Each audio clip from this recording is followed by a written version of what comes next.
સરપંચ સાહેબ નમસ્કાર. હા નમસ્કાર નમસ્કાર, બોલો બોલો. અરે સરપંચ સાહેબ, હું એમ કહેતો હતો, હા હા બોલો બોલો.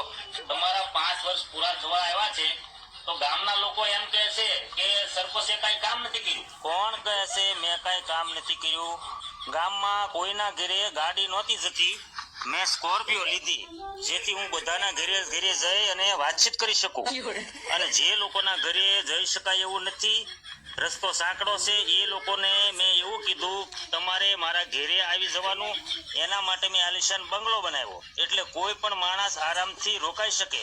મારા ઘરમાં 10 રૂમ છે, 10 રૂમમાં મેં એસી ફીટ કરાવ્યા, જેથી લોકોને ગરમીમાં બેસવું ન પડે.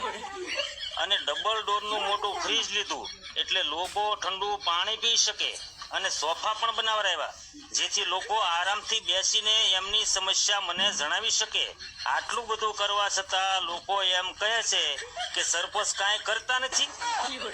ગામમાં ચોરી બહુ થતી હતી, એટલે મેં મારા ઘેરે 10 રૂમમાં સીસીટીવી કેમેરા મુકાવી દીધા. અને પહેલા મારી પાસે નાનો ફોન હતો, એટલે સરખી વાત નહોતી થતી, એટલે મેં 1.5 લાખનો આઈફોન લીધો કે લોકોનો અવાજ મારી સુધી સારો આવે, લોકોને જોરથી બોલવું ન પડે. આટલું કરવા છતાં લોકો એમ કહે છે. હાલો.